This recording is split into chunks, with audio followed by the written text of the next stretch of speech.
so I'm Wesley Shields, whatever you want to call me. If you know the Wes is a robot meme, which now all of you do, you can refer to me as a robot. This was originally supposed to be Billy and I. We submitted it together. Something came up. Billy had to bail, so it was just me.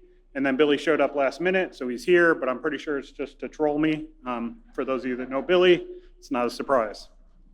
Okay, so I'm talking about COLDRIVER, Star Blizzard in Microsoft terms, Callisto in like open source terms, UNC 4057. I actually asked what the UNC number was for this, and I got two different answers, so I'm going to go with 4057. So who are they? They are an FSB-linked group focused mostly on Western Europe and America. They do occasionally target Russian opposition, either in Russia or in exile, and we'll talk about that in a little bit. They typically do targeted phishing against NGOs, journalists, media, think tanks, that kind of stuff, government, military, retired intelligence professionals. And usually when they target a person, they are finding their personal address, which is very difficult to find online. In some cases, I can't find them online, so I'm not entirely sure. Well, I do know how they're getting these addresses. It's coming from other victims, but yeah, they're just hard to find online, and they're targeting these people on their personal addresses. So one thing that they do like to do is they like to leak, not always, but they do like to leak some of their hacked emails to various media outlets. This is one of the ones that they like to use. So yeah, this was, a lot of these were from like 2022. They were leaking a lot of stuff back then. So another one that they did is, this is Sneaky Strawhead in April of 2022. It was, they hacked some people and were leaking their emails, and it was all like in Brexit themed kind of thing. They have been known, they have been talked about publicly in the media. This is an example from January 2023. They did a small wave targeting US-based nuclear scientists. I'm sure Chris or James might even be here and can probably elaborate more on the reporting if they want. But you can see they mention Andre Koronets. He is the bodybuilder, so that's why there's Swole in the title. He was selling steroids on the side way back in the day. So that's why the Swole is in there. But yeah, they do occasionally get talked about in the media, but not very often. So how do they do what they do?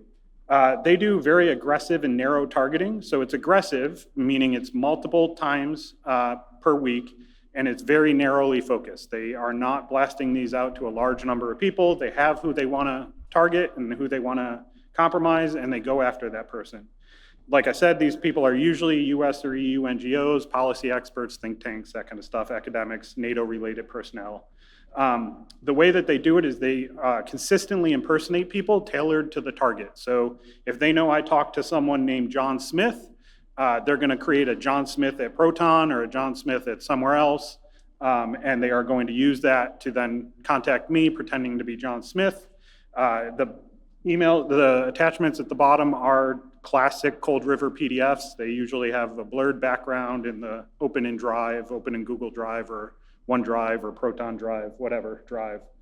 And they will use these, and I'll talk about how they use them in a little bit, but they will use these, and sometimes they'll come back to the same target months later with the same imposter account. Like, hey, did you get a chance to read my email kind of stuff? There we go. So one of the things that they also like to do, rather than send the PDF directly, is they'll send this attachment that you see in the top left.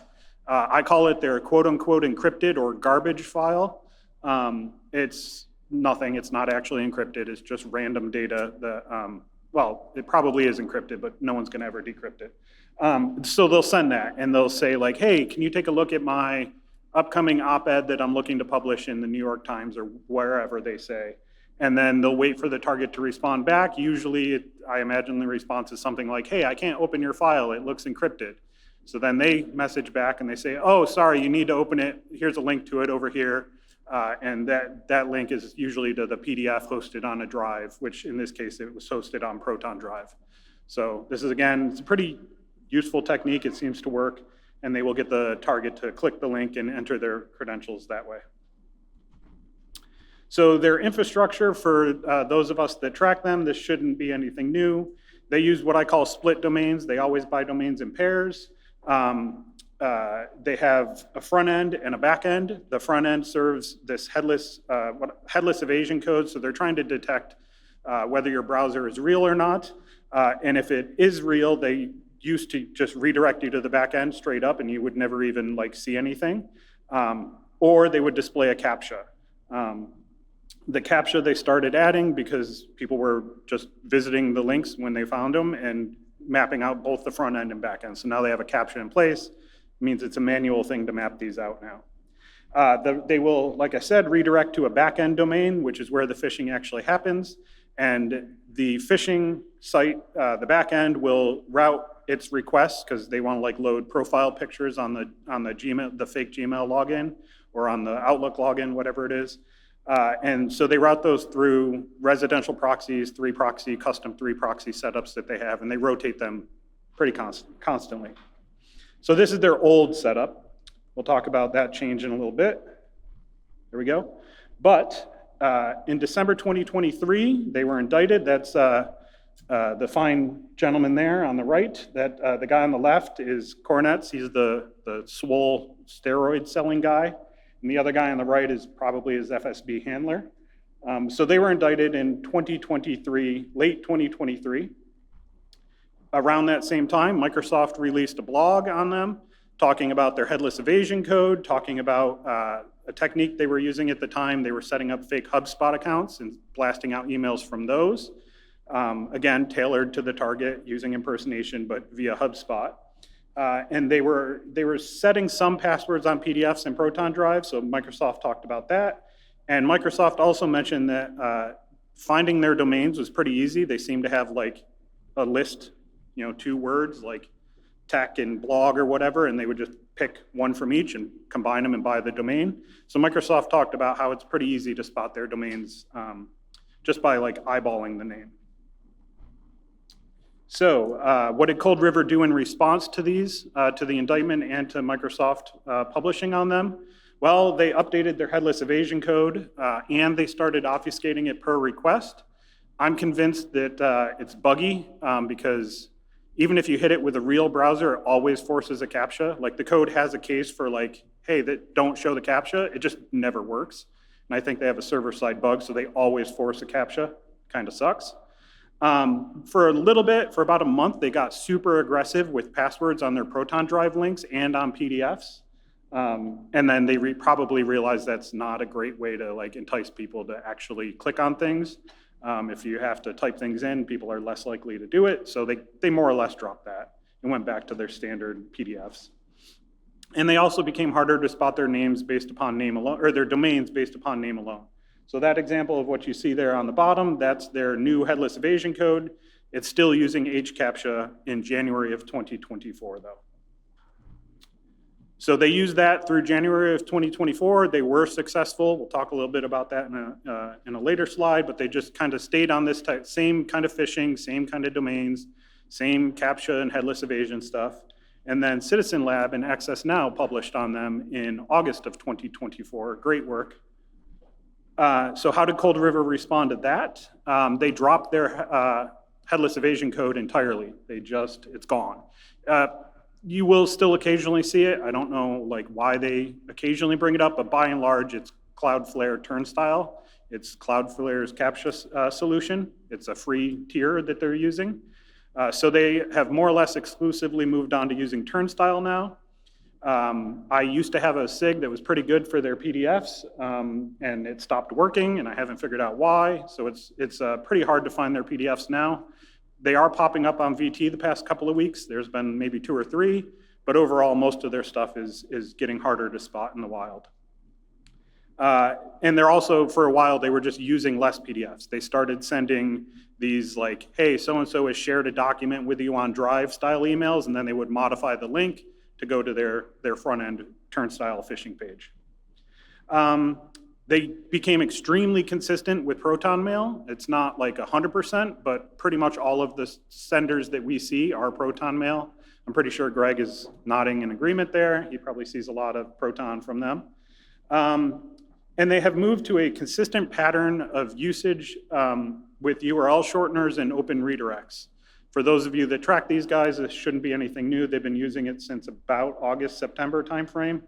I'm not going to go into what the pattern is, but they have a very specific pattern where if you can trace the like 4 steps of it, it's guaranteed COLDRIVER if it matches. And they're still using this split phishing infrastructure. They just have modified the front end. The back end is still the same. So what have they continued to do? Like I said, they were compromising people through the first half of 2024. In September 2024, Free Russia Foundation published that they had been compromised. And that the leaks were attributed to COLDRIVER. And if you know where to look, it's not hard, it's out there. Recorded Future reported on it too. That's the leak. They stole a bunch of emails and were leaking them out on Telegram this time, not Gray Zone. And there are probably more leaks out there. If you find them, please let me know. So I've talked a lot about their phishing. What was really weird was earlier this year, I want to say, or maybe it was late 2023, we stumbled into some of their phishing, their malware. And this was weird because it was the first piece of malware that we can directly attribute as being developed directly by COLDRIVER. They have used malware in the past, but it was like old hacking team leaks, from like 2015, 2016, something like that. So this one is a Rust-based malware. We call it Spica. It's your typical backdoor kind of things.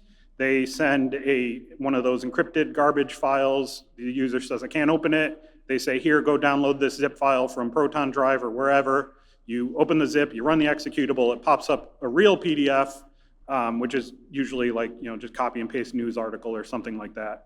And then in the background is doing all the bad things that you would expect malware to do. So real quick, things that you can do to help protect yourself. So one thing that Tag loves to do is we are constantly adding their hashes and domains that we find to safe browsing. I've been very aggressive about adding their stuff there. So hopefully that's helpful. You can move to like passwordless authentication. There's extra programs available for high-risk user accounts that you can set up that would probably help with this stuff. Hardware tokens, unphishable tokens, that kind of stuff. Using password managers is always good. But there are ways that you can protect yourself from these guys beyond just staying vigilant. So that's it. Thank you.